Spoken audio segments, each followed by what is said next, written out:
who's going to physically look the part that women can look up to and go, yes, this person is a badass. And like they said, they've got time. The movie's not coming out till, 2019? So they've got over 3 years to work on training her if that's what they want to do.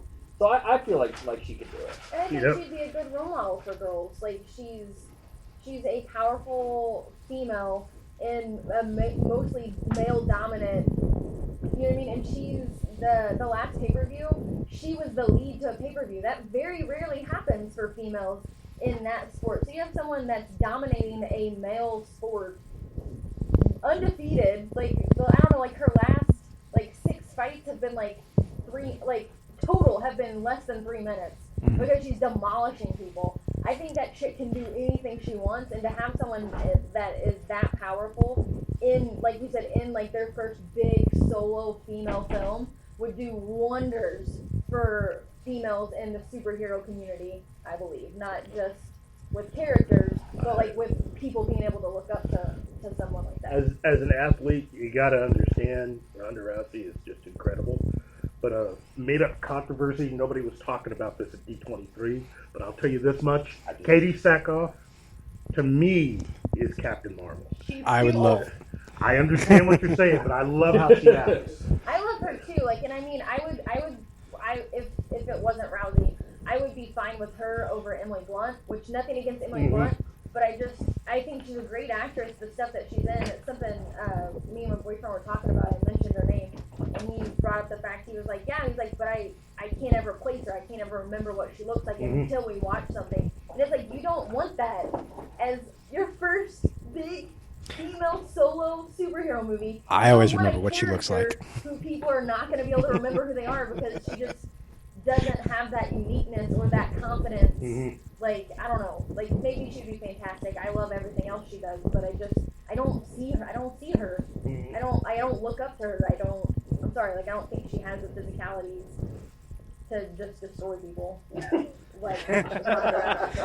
does it on a daily basis. I would say I think Rhonda is almost too buff for the part. That's just my opinion. Looking at her, Captain Marvel, I love Captain Marvel. I think she's a great character, but she does have some muscles, but she's not as muscle bound.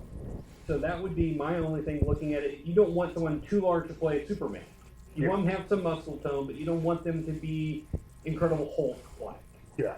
So that's my only view of her not playing that part. I made the comment before we started that she would be a fine She-Hulk, but then we talked about how she's not quite tall enough, because I think she has that personality that really fits with She-Hulk, that where she could do that if she could play the warrior part. So I just don't know I don't ever think they're going to do a She-Hulk movie though. If they do, I think it's something that's way far down the line. Or they could do a Netflix series. Have Law and Order, have her just kicking ass and She-Hulk. Unless she's done with fighting though, she's not. I don't think she's going to do a television series. No, Ronda Rousey probably wouldn't. But if they were doing a She-Hulk type of thing in the Marvel MCU, I really feel like it would have to be on Netflix. I think that's the place. And who knows? 2019, she could be wanting to be done with fighting by then, and she may not be as muscular, because the reason why she looks so muscular now is she was just training for the last 6 months, Rocky style, out in the frickin' wilderness. That's my girl. I'm coming from my girl now. To get ready for this last fight. So, I mean, the reason why she's buffer right now than she normally is because she has just been training. But I mean, 2019, she could be like, I'm kind of done. She does 2 or 3 big fights a year. So I mean, she could be done by then. She will almost be to 20 fights. Well, by then she'll have beaten everybody in 30 seconds. So it's. No one would want to fight her. I don't know why anybody would want to fight her. I just feel like, no thanks. I think she's almost at that point, by the way. It's I'm good. I appreciate the offer, but I don't want to lose that badly. Well, given everything else that Marvel was able to achieve at D23, I mean, I kind of really dug how they were able to get into Captain America. Civil War that to me is the big event Marvel thing coming up.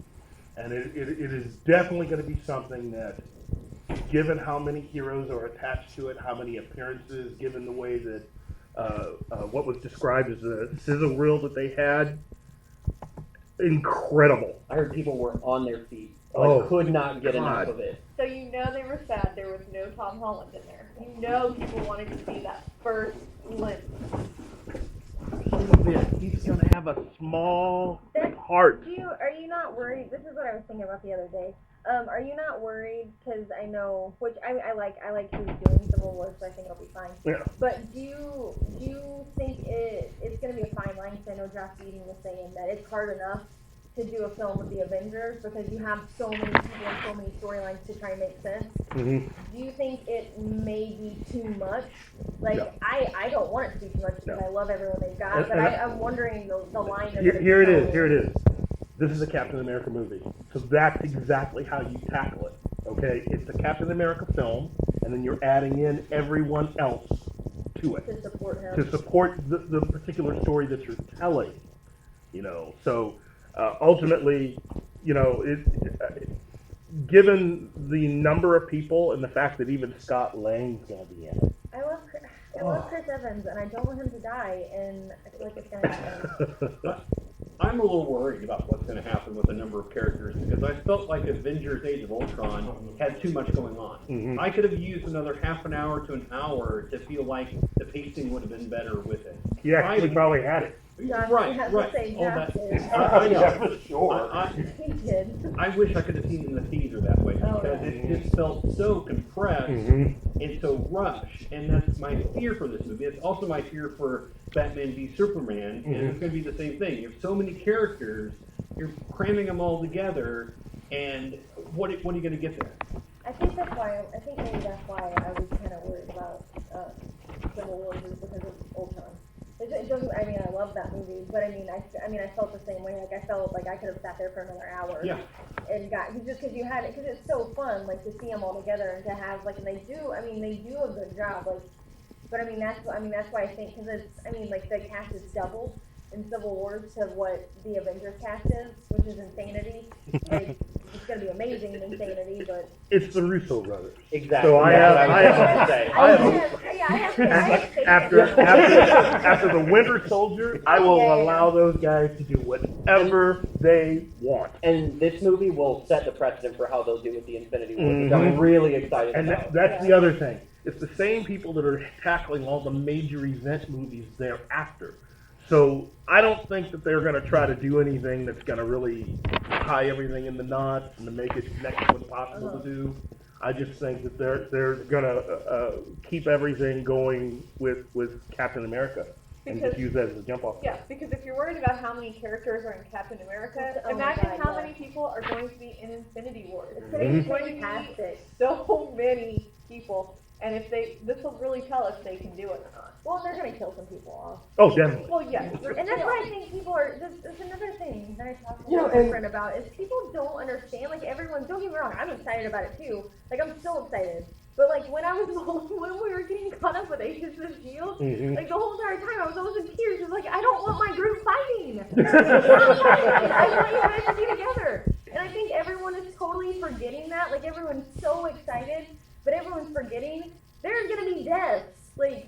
This is going to be very gut There's not to enough. watch. I think the problem is there's not enough Joss Whedon in the world. We're still not used to dying. But we that's gotta have the more thing. Joss Whedon around, and we can finally get used to all these more people Joss dying Whedon, off. more George R.R. Martin, more Exactly. Moffat. Like my shirt. I kind of feel like anyone who is maybe wanting out of their contract or they're done giving them contract, you're going to see dying in Infinity Wars. They're not going to make it. And plus, look at it this way: as far as Agents of Shield goes, you still gotta have Marvel's Most Wanted. Yeah. Yeah. I don't know. Like it was just hard. I don't know. I was really liking the game. Yeah, I mean, that's, I don't know. Like I don't know. She's like, this is what I do. Y'all see, that's why I bring her here. So y'all can listen to it. I was like, I don't want them fighting. Like, I want them to be on the same side. Like, why can't we be going after Hydra? And like, I can't remember if it was, I can't remember who brought it up, but it might have been Colton. But somebody was like, why are we fighting each other? Hydra's still out there.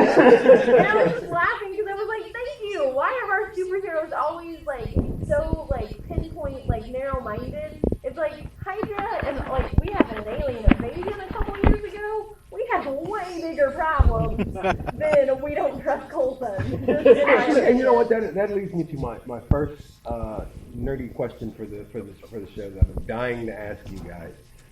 What Hawaiian shirt could you see Superman wearing? Actually, I had something like that. Yeah. So when you're watching television, you know that there's always a plan, and it never works. Or there's not a plan, but what they do at that time works. One or the other. Which one do you like? The not a plan or the plan? Depends. Are you an 18 fan or not? That is an awesome answer. I think we're done with that now. I think we're solid on that. And on that note, we're going to actually lead out of this. We have this amazing interview from one of our correspondents, Tony Globus. She was at LibraryCon and she got to talk to a wonderful author about Love you, Tony. About an upcoming book. And when we come back, we're going to get into some more good stuff. Okay, guys, this is Fanatics and the Fan, and we are here at LibraryCon in Springfield, Missouri, and Acadian? Acadian, yeah. Oh, Acadian, look at me. This is Chris Acadian, and she is the author of The Shifter. Is this a series book? It is a series book. And this is the first one, is that the correct? The first of 4, yeah. Okay. Guys, this is a cool looking book. It's got a shattered hourglass on the front, blue and purple. It's very soft and appealing looking. It really is. Usually books are very they have aggressive covers sometimes and it gets a little angry, but this seems pretty good. So, what's our subculture? What's our genre? That's a really good question. As a matter of fact, one of my problems all along is knowing where to market this because it doesn't seem to fit into any genre, which is great. I'm okay with that. But essentially, people have been classifying it as either sci-fi or fantasy. It's contemporary, so it takes place current day. And the protagonist finds out that she is four-dimensional. So essentially, it is a left-brain fantasy. It's It's mathematically plausible. Like, it actually makes sense. I can explain everything that goes on in the book mathematically or scientifically. And so you can enjoy that she is a superhero and not just have to say, oh, she got bit by a radioactive... Or, you don't have to just accept something. It actually can happen. Everything can happen. I'm all about that. So that's where I went with this. And then it just grew out of that basic idea. And is this something that you've, as I asked Bethany, is this your fantasy that you've thought about for a very long time and is finally the brain baby, if you will? It is my brain baby. Yeah. It is. This is what I would sit, not this story necessarily, but this kind of thing concept is what I'd sit in when I was bored out of my mind in school and fantasize about. Absolutely.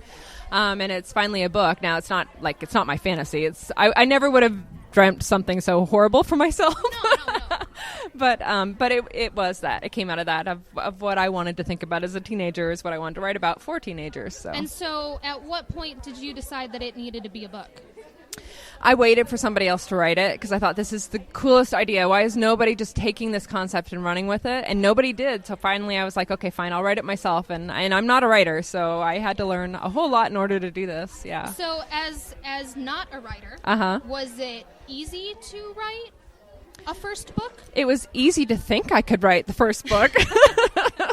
And I did. I wrote the first book. And once I wrote the end, that's when I knew I could write the book. And then once I had this book written, I'm like, okay, what do I do with it now? So I started to seek representation and go the traditional publishing route. And I worked with an agent for a year and a half. She was wonderful. She edited everything. And she essentially told me, okay, this is great. I love the concept. You have a strong voice. Now you need to learn how to write. And I did. So I threw out the first book, rewrote it, and worked with some editors past that, and nice. Learned a lot. So how many books come after The Shifter? 3. Mm-hmm. And is it all the same main character? Yes. Yeah, it's one long story essentially. Okay, so it just keeps going. It's not... It picks up where the last one left off, and it's one big story, too big for one book, because as you can see, that book is already plenty big. Is there a main setting that when we read this, we can identify it to, or is it going to be like a Gotham City? And we just No, it's contemporary. It's everything that's here right now. I do have some